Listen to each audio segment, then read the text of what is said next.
자, 오늘 배울 3강은 이 중학교에서 배우는 별과 우주의 마지막 내용인데, 자, 여기 나오는 가장 중요한 그 과학자가 허블이에요. 허블의 우주망원경이 앞으로 고등학교 때 배울 우리 우주의 기원, 빅뱅 이론을 밝혀내는 아주 기본적인 큰 역할을 했어요. 그래서 이제 허블 망원경을 필두로 어떤 역사를 가지고 우리가 우주를 밝혀냈는지, 자, 오늘은 그 역사를 배우고 끝낼 겁니다. 나머지 우리 우주의 기원은 고등학교 때 가서 또 더 배우도록 하고요. 자, 한번 이 별과 우주의 마지막 강의를 시작해 보겠습니다.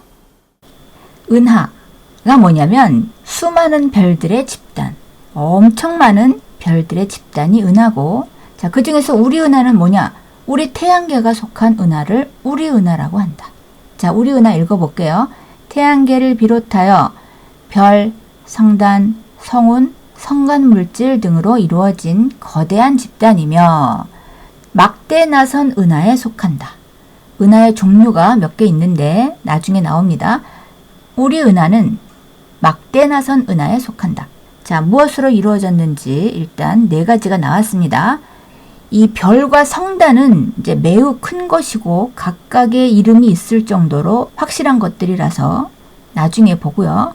성운, 성간물질을 의미를 한번 읽어볼게요. 성간물질, 별과 별 사이 공간에 수소, 헬륨 등 가스나 티끌. 아, 가스와 티끌. 그래서 은하수가 검게 가로막혀 보이는 원인이 바로 성간물질이에요. 빛이 통과하지 못하게 뭔가 물질이 있는데 가스나 티끌로 구성되어 있어서 은하수를 검게 보이게 할 수 있는 그런 물질의 원인이다.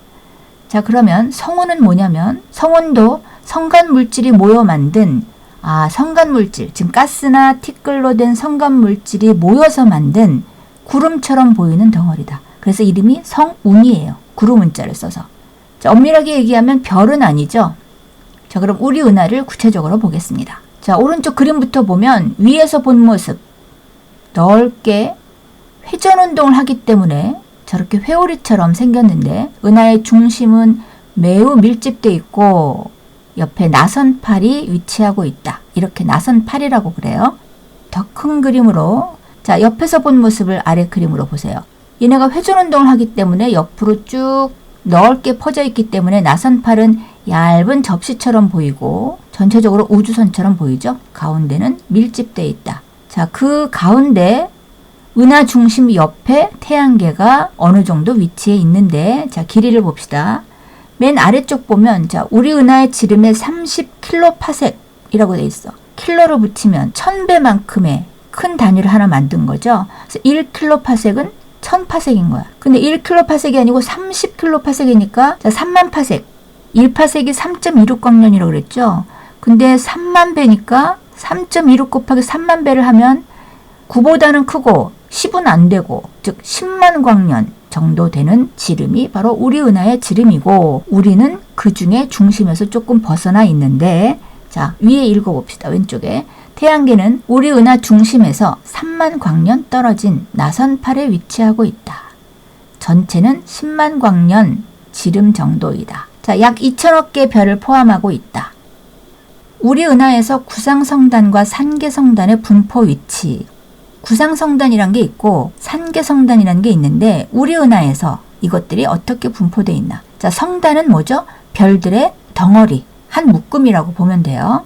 자, 근데 구상성단은 동그란 구형의 모양이고 산계는 흐트러져 있다, 퍼져 있다라는 뜻이야. 그래서 구상성단과 산계성단의 분포는, 자, 먼저 왼쪽에 읽어보면 주로 우리 은하 중심부와 은하 원반을 둘러싼 구형의 공간에 고르게 분포되어 있다. 자, 큰 그림 보세요.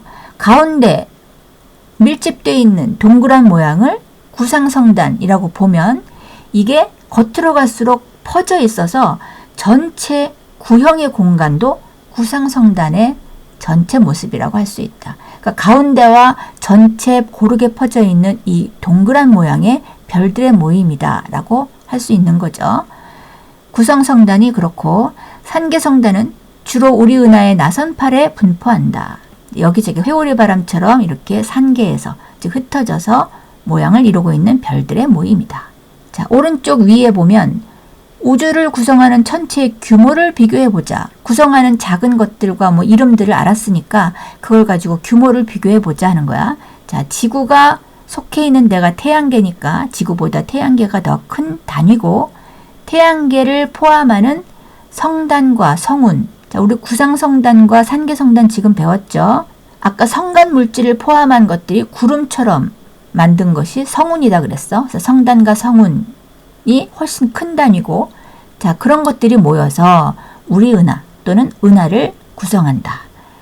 또 이런 것들이 모이면 우주를 구성하는 것이다. 라고 크기를 비교해 봤습니다. 자, 문제로 한번 파악해 봅시다. 우리 은하에서 태양계의 위치. 자, 우리 은하 그림이죠. 왼쪽은 옆에서 본 그림이고 오른쪽은 위에서 본 그림이고 가운데가 은하 핵, 기억이죠. 니은은 3만 광년 떨어진 주변부의 태양계의 위치를 얘기하는 걸 거야. 나선팔이 디귿입니다. 자, 그러면 1번 그림 가에서 A와 E 사이의 대략적인 거리를 쓰시오. 자, C가 중심부고 B가 태양계, 그 다음에 A와 E는 양쪽 끝을 얘기하는 거니까 A와 E 사이는 지름을 얘기하는 거예요. 그러면 A와 E 사이의 거리는 지름은 30kps이다. 2번 그림 가와 나에서 태양계의 위치를 각각 고르시오. 왼쪽에서는 B, 오른쪽에서는 니은, 이렇게 위치를 파악하고 이름과 그림을 우리가 다 이제 알았습니다. 그리고 C를 비롯한 저 위에 전체 구형으로 된 모임을 구상성단이라고 하고, A, B, E 가장자리에 흩어져 있는 별들의 단체를 산계성단이라고 하면 되겠죠. 자, 그래서 이제 우리 은하에 은하수라는 게 있는데, 읽어보면 무수히 많은 별들의 집단으로 맑은 날 밤하늘에 보이는 희뿌연 띠. 지구에서 우리 은하의 일부를 바라본 모습이야. 저게 이제 은하수 모습인데, 자, 우리나라 여름철 은하수하고 우리나라 겨울철 은하수에 대한 문제가 좀 배울 게 있어요. 우리 은하 그림을 봤는데 그 우리 은하가 회전을 해. 근데 우리는 그건 너무나 큰 회전이라서 우리한테는 별로 느껴지는 게 없고, 그 안에서 자, 태양 주변을 지구가 공전을 하고 있죠. 그러면 우리 은하의 중심부의 3만 광년 옆에 있는 태양계에 지구가 거기서 공전을 하면 태양을 바라볼 때가 낮이에요. 그럼 태양을 바라보고 6개월 후에는 반대편에서 바라보고, 그럼 밤에는 어떤 별들이 보이나, 우리 은하에서 어떤 위치의 별들이 보이고 어떤 은하수가 보이나. 그래서 이 은하수가 관찰될 때 여름하고 겨울이 다르다. 왜? 지구가 공전하니까. 그래서 우리 은하에서 보이는 밤하늘의 별자리들이 크게 달라진다. 자, 은하수를 얘기할 때 이런 관측 사실을 얘기합니다. 자, 한번 일단 읽어볼게요. 1번 은하 중심 방향인 궁수자리 방향에서 가장 밝고 두껍게 보인다. 지구에서 보이는 은하 중심 방향의 궁수자리라는 게 있는데 그 방향에서 가장 밝고 두꺼운 은하수가 보인다. 2번 우리나라 여름철에 가장 또렷하게 보이고 겨울철에 희미하게 보인다. 우리가 여름철에 보이는 밤하늘은 위치가 겨울철에 보는 위치가 달라서 그래요. 3번 북반구와 남반구에서 모두 관찰할 수 있다. 자, 이제 우리 은하의 어떤 구성과 그림을 배웠어요. 그럼 이제 그 은하에서 커다란 어떤 성단이란 걸 배웠는데 봅시다. 자, 산계성단과 구상성단이 있다고 그랬죠. 자, 왼쪽에 보면 그 의미를 파악하고 나이나 색깔, 온도, 분포 위치를 가지고 비교를 해볼 거야. 자, 산계성단부터 읽어볼게요. 수십 수만 개의 별들이 비교적 엉성하게 모여 있는 성단. 구상성단은 수만 수십만 개의 별들이 구형으로 빽빽하게 모여 있는 성단. 일단 구형이고 산계성단은 엉성하게 모였고, 숫자는 별들의 숫자가 구상성단이 훨씬 많습니다. 자, 나이는 산계성단은 나이가 적어요. 생긴 지 얼마 안 됐어. 근데 그게 세월이 점점 흘러가면서 가운데로 몰리면서 빽빽하게 밀도를 큰 집단으로 성단을 만든다. 그래서 구상성단은 오랜 시간 동안 산계성단이 모이면서 덩어리를 이룬 것이다. 그래서 나이가 많다. 색깔과 온도. 산계성단은 모임이 만들어진 지 얼마 안 되기 때문에 파란색으로 온도가 높은 별들이다. 자, 이런 것들이 열에너지를 계속 방출하면 별도 나이가 들어서 노후가 되면 에너지가 낮아지고 온도도 낮아져요. 그러면 별 색깔도 붉은색 계통으로 변한다. 자, 이건 별들의 진화를 고등학교 지구과학에서 이제 더 큰 범위로 배우면 또 파악을 하는데 별들도 진화를 한다. 파란색에서 붉은색 쪽으로 크게 퍼져 있는 밀도가 낮은 모양에서 점점점 밀도가 크고 크기가 작은 쪽으로 진화해 간다. 이렇게 선생님이 살짝 힌트를 줄게요. 자, 분포 위치. 주로 은하 원반 나선팔 속에 산계성단이 분포하고 가장자리죠. 그럼 그게 세월이 흘러가면서 이렇게 돌면서 중심부로 모이는 그런 진화 과정을 겪을 것이다. 자, 구상성단은 주로 은하 중심과 은하를 둘러싼 주변 공간에 고르게 분포한다. 그래서 구형으로 만들어진 구상성단이다. 자, 그래서 산계성단하고 구상성단 그림을 선생님이 사진을 좀 이미지를 보여줬어요.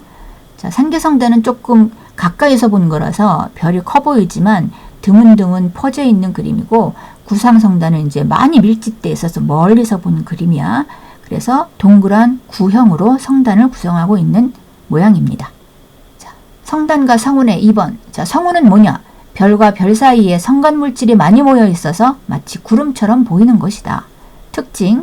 자, 방출성운이라는 게 있는데 근처의 별로부터 에너지를 흡수해서 스스로 빛을 내는 성운으로 붉은색을 띈다. 반사성운. 주위의 별빛을 반사하며 밝게 보이는 성운으로 파란색을 띈다. 암흑성운. 짙은 가스나 티끌이 뒤쪽에서 오는 별빛을 가려서 어둡게 보이는 성운이다. 자, 이런 식의 종류가 있다라고 이해를 하고 가면 되겠습니다. 자, 우리 성단에 대한 문제 한번 풀어볼게요. 오른쪽 그림은 구성하는 별의 색깔과 나이에 따라 성단을 분류한 것이다. 이에 대한 설명으로 옳지 않은 것은? 자, 오른쪽 그림을 X축을 보면 별의 색깔로 구분되어 있고 왼쪽에 보면 나이가 많다 적다 이렇게 돼 있어. 자, 일단 가운데 노란 박스를 보세요.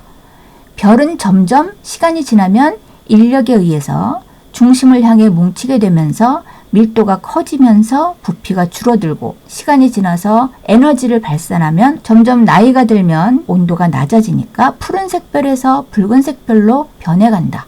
이런 진화 과정을 겪기 때문에 맨 오른쪽 위에 보면 구상성단이 나이가 많고 늙은 별이죠. 그리고 붉은색 오른쪽 X축 끝에 있으니까 붉은색 별 모임이죠. 그래서 B가 구상성단이고 왼쪽에 A는 나이가 적고 그래서 파란 별이고 에너지가 높고 이제 점점 밀도가 높아질 거예요. 그래서 젊은 별인 산계성단을 표시한 위치입니다. 자, 그러므로 1번 A는 산계성단, B는 구상성단이다. 맞다. 2번 A를 구성하는 별의 수는 수십에서 수만 개이다. 저게 산계성단의 대략적인 숫자입니다. 그 다음에 구상성단은 몇십만에서 이제 이상 되는 숫자를 갖고 있는 별들의 모임이에요. 3번 A는 온도가 비교적 높은 별들로 구성되어 있다. 자, A는 파란색 별이니까 온도가 높죠. 맞다.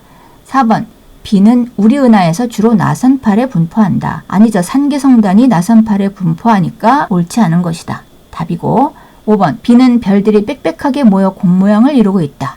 구상성단이니까 빽빽하게 공 모양이다. 5번은 맞는 말이다.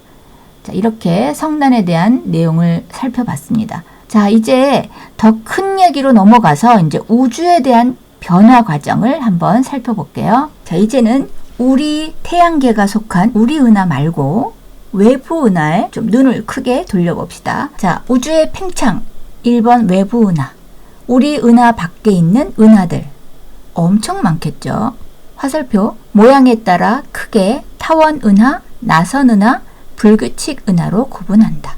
1번 허블이 최초로 발견하였다. 눈에 보이는 이 범위가 다 우리 은하이기 때문에 거의 그 밖에 있는 은하를 발견하기 힘들었어요. 이 허블이 어떻게 발견했냐면 허블 망원경이라는 걸 개발했기 때문에 그게 가능했고, 자, 허블에 대한 얘기를 먼저 읽어볼게요.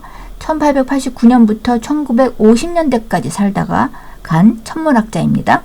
외부 은하의 존재를 알아내고 관측을 통해 우주가 팽창한다는 사실을 밝혀낸 천문학자다.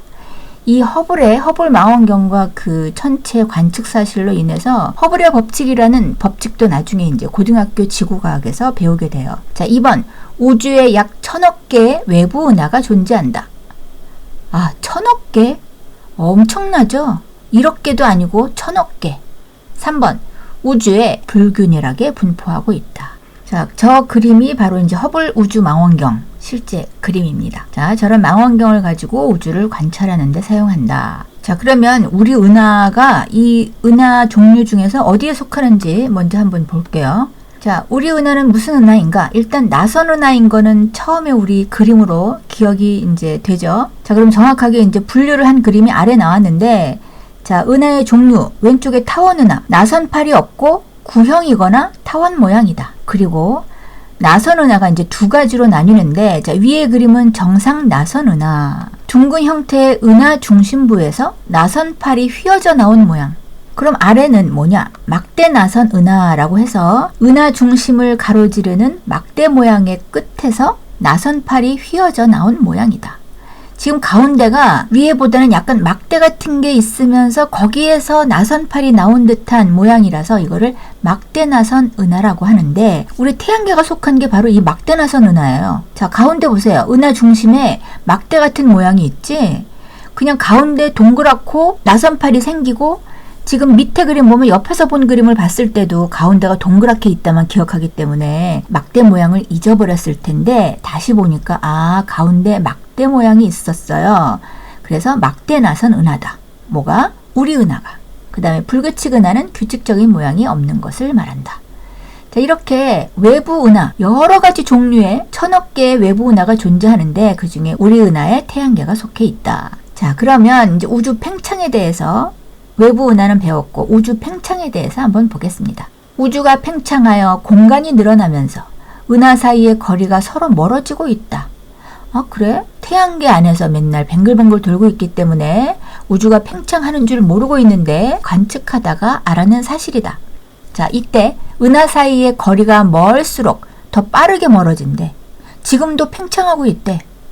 왜? 처음에 팽창, 폭발을 했기 때문에 계속 그 다음부터 계속 멀어지면서 진행하는 중이다. 자, 1번. 우주, 우리 은하를 비롯하여 외부 은하 전체가 차지하는 거대한 공간을 우주라고 하고, 2번. 우주 팽창. 허블은 외부 은하들이 우리 은하로부터 점점 멀어지고 있다는 것을 관찰을 했어. 그래서 그것을 통해서 우주가 팽창하고 있다는 것을 알아낸 게 바로 허블이에요. 그러면 처음에 이게 폭발한 거는 빅뱅 이론이라고 나중에 나올 거야. 3번. 우주 팽창의 중심. 특별한 중심 없이 모든 방향으로 균일하게 팽창하고 있다. 모두 서로 화살표 까닥. 우주의 어느 지점에서도 은하들이 서로 멀어지고 있기 때문이다. 4번. 우주의 시간을 거꾸로 돌리면 우주는 점점 수축하며 뜨거워지고 우주는 처음에 한 점에 모여 있었을 것이다. 즉 우주 팽창을 반대로 생각하면 그 전에는 더 뜨겁고 한 점에 모여 있었을 것이다. 이게 바로 빅뱅 이론의 근거가 됐다. 이 여러 가지 관측 사실과 법칙을 가지고 우주가 한 점에서 빅뱅 폭발을 했다라고 이론을 밝힌 사람이 스티븐 호킹 박사죠. 아주 유명하고 최근에 대단한 물리학자였습니다. 지금은 고인이 됐지만, 자, 그래서 빅뱅 이론의 근거가 된 게 허블의 우주 팽창 이론이다. 자, 그럼 우주 팽창 모형 실험을 봅시다. 위에 보면 풍선에 스티커를 붙이고 풍선을 불면서 스티커 사이의 거리 변화를 비교해봤다. 자, A, B, C 세 스티커를 풍선 표면에 붙였어요. 그리고 풍선을 점점 크게 불면 표면이 다 같이 커지죠. 그러면 서로 간격이 멀어지지. 자, 이것으로 이제 우리가 우주 팽창 모형으로 삼아서 실험을 했다라는 거야. 읽어봅시다. 풍선 표면은 우주이고 스티커는 은하를 의미한다. 두 번째, 스티커 사이의 거리. 풍선이 팽창하여 스티커 사이의 거리가 멀어진다. 저 별들이 은하라 그랬죠? 저 별들, 은하들의 거리가 서로 멀어진다.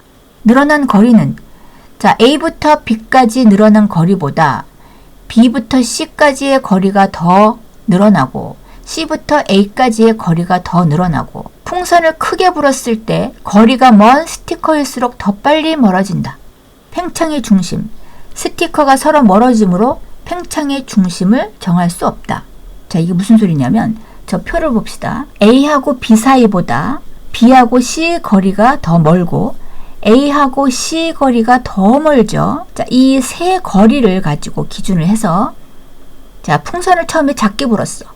그랬더니 3cm 늘어나고 4cm 늘어나고 5cm 늘어났는데, 풍선을 더 크게 불면 이 간격이 자, 제일 작았던 간격은 2배가 되고 BC 간격은 또 2배가 되고 A부터 C까지의 간격도 2배가 되고 결과적으로 거리 변화가 어때요? 먼 거리에 있는 애가 더 멀리 커졌죠.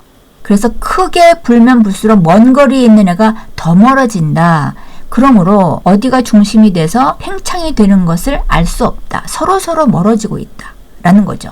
즉 같이 멀어지고 있는 상태를 실험으로 표현한 거예요. 그래서 맨 마지막에 팽창의 중심, 스티커가 서로 멀어짐으로 팽창의 중심을 정할 수가 없다. 우린 지금 저기 공기를 불어넣는 저 입구 부분이 중심이라고 생각하지만 그렇지 않아. 그 안에 있는 공기가 같이 팽창하면서 좁은 데도 늘어나고 넓은 데도 늘어나는데 사실 넓은 데가 더 늘어나는 거리가 더 크죠. 원래 넓게 벌어져 있었기 때문에. 그러므로 중심이 없다. 서로 같이 멀어지는데 멀수록 더 멀어진다. 라는 설명을 하는 실험입니다. 그래서 이게 바로 이제 그 처음에 점으로부터 대폭발이 일어나서 지금 팽창이 이루어져 왔고 허블이 지금 팽창하고 있네 라는 걸 허블 망원경을 통해서 관찰을 했고 그리고 계속 진행하고 있다는 걸 관찰한 사실을 저렇게 이제 상상도로 그려본 거예요.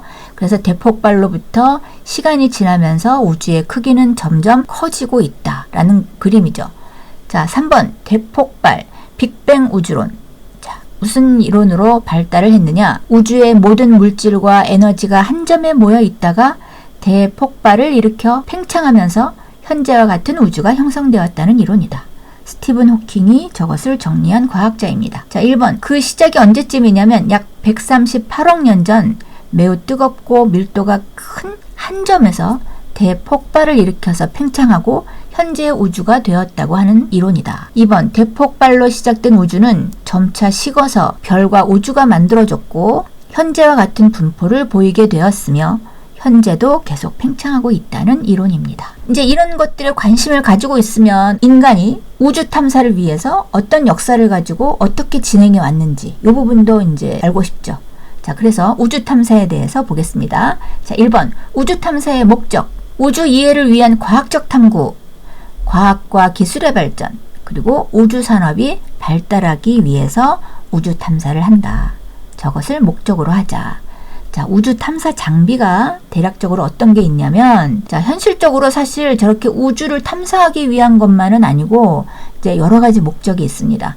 인공위성과 우주 탐사선, 우주 정거장, 크게 보면 이 세 가지가 어떤 역할을 하는지 한번 볼 건데, 자, 인공위성. 그림을 보세요. 특정한 목적을 위해서 지구 주위를 공전하도록 만든 장치. 지구 주변에서 같이 지구를 따라다니면서 공전하면서 우리한테 어떤 목적을 가지고 만든 장치가 인공위성이다. 대기권 언저리에서 계속 돌도록 이제 만든 거죠. 우주 탐사선. 자, 우주를 탐사하기 위해서 저 사진을 보면 달을 탐사하는 달 탐사선을 모형으로 만들어서 사진으로 보여주는 거예요. 읽어볼게. 직접 천체까지 날아가 천체 주위를 돌거나 표면에 착륙하여 탐사한다. 그래서 달 탐사선 말고 이제 지금 화성에서 사진 보내주고 있죠. 화성 탐사선을 이제 보냈어요. 근데 보낼 때는 보통 로켓을 통해서 보내는데 이 화성 탐사선을 로켓으로 쏘아 올리는 장면이야. 그럼 지구에서 떠날 때 이제 연료를 막 분사하면서 땅을 박차고 땅에다가 밀치는 작용을 하면 그 반작용으로 상공을 올라가면서 화성으로 이제 가서 연료통을 다 이제 소모하고 그거는 연료통을 이제 버리고 그 다음에 멀리까지 가서 화성에 도착해서 어떤 자료들을 보내도록 만든 화성 탐사선 되게 유명하죠. 그래서 저게 바로 화성 탐사를 하고 있는 로봇 장치라고 해야 되나요? 자, 그런 것의 실제 사진입니다. 우주정거장은 뭐냐? 사람들이 우주에 장기간 머무르며 과학실험이나 천체 관측 등의 임무를 수행하도록 건설된 대형 구조물로 여러 국가가 협력하여 건설했다. 저기 보세요. 거대한 우주정거장을 대형 구조물로 만들어 놨다. 자, 이렇게 은하와 우주의 이제 구조를 우리가 봤는데 시대별 특징을 한번 살펴봅시다. 인류가 우주 탐사를 위해서 어떤 이제 역사를 가지고 있는가? 1950년대에 우주 개발을 시작해서 1960년대에 최초로 한 게 달이 굉장히 궁금해요. 그래서 달 탐사를 시작했어. 그래서 아폴로 11호, 12호 이런 식으로 달 탐사선이 계속 이제 출발을 합니다. 그 다음에 1970년대에는 태양계 행성을 탐사하기 시작해요. 수성이나 금성이나 화성이나 이제 우리 주변에 가까운 애들을 탐사하기를 시작하고 기체형 행성을 탐사하기 위해서 떠난 애가 1970년대 보이저호예요. 해왕성 근처를 지나갔다고 얘기를 들었어. 20년 만에. 태양계가 제일 가까운 별들이잖아. 그 다음에는 너무나 멀리 있어요, 지금. 그 다음에 지금 언제 소식이 올지 기다리고 있는데, 그렇게 오랫동안 가라고 만든 탐사선이라서 무인 우주선으로 이제 제작을 해서 보냈습니다. 1990년대는 탐사 대상을 확대했고, 2000년대 이후에는 우주 개발을 위해서 국가 간의 이제 협력을 통해서 더 거대한 이제 연구를 탐사를 하기 시작했습니다. 자, 2번. 인류의 우주 탐사 역사 첫 번째 스푸트니크 1호. 1957년 발사된 인류 최초의 인공위성이 스푸트니크 1호다. 아폴로 11호는 1969년에 달 탐사선이에요.